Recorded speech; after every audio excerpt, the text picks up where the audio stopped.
Mundurnya caleg Ratu Ngadu Bonubula setelah memperoleh suara tertinggi di Dapil NTT 2 sempat memunculkan isu jika kemundurannya atas perintah Ketua Umum Partai Nasdem. Namun Sekjen Partai Nasdem membantah, menurutnya Ratu Ngadu mundur atas inisiatif pribadi. Sekjen Partai Nasdem Hermawi Taslim bilang surat pengunduran diri Ratu Wula sudah dibawa ke Surya Paloh sebelum ia mendapat penugasan khusus. Meski begitu, Taslim tak merinci apa tugas khusus yang dimandatkan Surya Paloh pada Ratu Wula. Lebih lanjut, Hermawi juga mengklaim mundurnya Ratu Wula tak berhubungan dengan suara Victor Laiskodat yang lebih rendah. Jadi kemarin saksi kita menyerahkan 2 surat. Satu, surat pengantar dari Partai Nasdem. Kenapa? Karena memang begitu undang-undang mempersyaratkan. Tapi yang substansinya adalah surat pengunduran diri Ibu Ratu.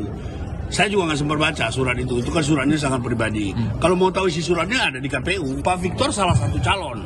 Pak Victor salah satu calon. Tapi ya belum pasti juga Pak Victor. Ketika beliau membawa surat mengatakan kepada kita, kepada Ketua Umum, kepada kami, saya mengundurkan diri dari daftar calon ini. Setelah itu maka dia dapat tugas khusus. Tugas khususnya apa saya juga nggak tahu. Saya mengucapkan terima kasih yang sebesar-besarnya kepada seluruh masyarakat NTT 2. Luar biasa dukungan masyarakat di seluruh Sumba kepada saya untuk mempercayakan saya kembali lagi menuju Senayan memperjuangkan kepentingan masyarakat. Ucapan terima kasih caleg Ratu Ngadu di awal Maret lalu seakan tak ada artinya lagi usai ia memilih mundur sebagai calon legislatif DPR Partai Nasdem Dapil NTT 2. Suara Ratu Ngadu Wula mengalahkan mantan Gubernur NTT Victor Laiskodat. Namun aneh, tiba-tiba saksi dari Partai Nasdem menyampaikan pengunduran diri Ratu secara tertulis saat rekapitulasi di KPU Pusat.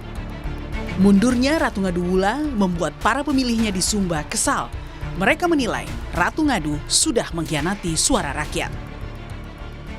Menganggap bahwa itu pengkhianatan terhadap masyarakat Sumba secara umum. Karena Ibu Ratu Wula itu menang telaknya itu secara umum di Sumba. Tidak puas juga. Berharap Ibu Ratu ini bisa menjadi orang yang mengutarakan kita punya inisiatif sebagai salah satu kabupaten yang terbelakang, sehingga suara-suara kami yang merasa kekurangan di sana bisa disampaikan ke Senayan sana. Pengamat politik menilai pengunduran diri Ratu Wula akan menimbulkan spekulasi adanya intimidasi, negosiasi, ataupun barter politik. Bahwa ada ruang-ruang di mana partai punya hak untuk melakukan distribusi kekuasaan kepada kader, tetapi dia tidak kemudian mengkhianati kepentingan rakyat. Oleh karena itu ke depan kita berharap bahwa pengalaman yang dibuat oleh partai politik tidak kemudian direplikasi oleh partai politik lain. Jangan sampai masuk ke momentum pilkada itu ada upaya-upaya yang sama. Ratu Ngadu tercatat sebagai anggota DPR Komisi 9. Ia pernah lantang mengkritik Ikatan Dokter Indonesia kala memecat Dr. Terawan.